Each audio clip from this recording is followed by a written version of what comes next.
ಪ್ರಕರಣದಲ್ಲಿ ನಮಗೆ ನಮ್ಮ ಅನಿಸಿಕೆ ಏನಂದ್ರೆ ಬಹಳಷ್ಟು ಪ್ರೊಸೀಜರಲ್ ಲ್ಯಾಪ್ಸ್ ಇದೆ. ಅಂದ್ರೆ ಈ ಬಂಧನದ ಸಂಬಂಧ ಆಗಿರ್ಬೋದು ಅಥವಾ ರಿಮ್ಯಾಂಡ್ ಆದೇಶವನ್ನು ಹೊರಡಿಸಿರುವಂಥದ್ದಾಗಿರ್ಬೋದು, ಇದು ರದ್ದುಗೊಳಿಸ್ಲಿಕ್ಕೆ ಎಲ್ಲ ಅವಕಾಶ ಇರ್ತದೆ.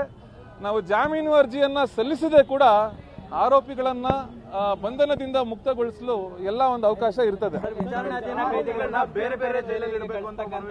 ನೋಡಿ, ಅದ್ರ ನಾನು ಕರ್ನಾಟಕ ಉಚ್ಚ ನ್ಯಾಯಾಲಯದಲ್ಲಿ ನಾನು ಇದ್ದದ್ರಿಂದ ನನ್ನ ಸಹಪಾಠಿಗಳು ಹೇಳಿದ ಪ್ರಕಾರ ಒಂದು ಅರ್ಜಿಯನ್ನ ಸಲ್ಲಿಸಿದ್ದಾರೆ. ತುಮಕೂರು ಜೈಲಿನಲ್ಲಿ ಕೆಲವೊಂದಷ್ಟು ಆರೋಪಿಗಳನ್ನ ಅವರ ನಿಲ್ಲಿಸುವಂತೆ ಒಂದು ಮನವಿಯನ್ನ ಕೊಟ್ಟಿದ್ದಾರೆ, ಅವ್ರನ್ನ ಇರಿಸುವಂತೆ. ಅದಕ್ಕೆ ಸೋಮವಾರ ನ್ಯಾಯಾಧೀಶರು ಆ ನಿಟ್ಟಿನಲ್ಲಿ ವಿಚಾರಣೆ ನಡೆಸೋರಿದ್ದಾರೆ ಅಂತ ಒಂದು ಮಾಹಿತಿ ಇದೆ. ಜಾಮೀನು ಅರ್ಜಿಯನ್ನ ಸತ್ರ ನ್ಯಾಯಾಲಯದಲ್ಲಿ ಸಲ್ಲಿಸತಕ್ಕದ್ದು. ಈಗ ಮೊದಲು ಅಂತಿಮ ರಿಮೈಂಡ್ ಅರ್ಜಿಯನ್ನ ಸ್ವೀಕರಿಸಿ ನಂತರ ಜಾಮೀನು ಅರ್ಜಿಯನ್ನ ನಾವು ಹಾಕೋರಿದ್ದೇವೆ.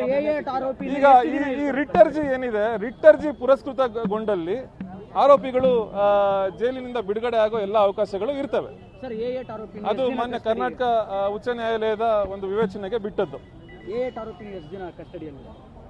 ಎಲ್ಲ ಆರೋಪಿಗಳಿಗೂ 14 ದಿನಗಳ ಕಾಲ ಒಂದು ನ್ಯಾಯಾಂಗ ಬಂಧನಕ್ಕೆ ಅವರನ್ನ ಒಳಪಡಿಸಿರ್ತಾರೆ.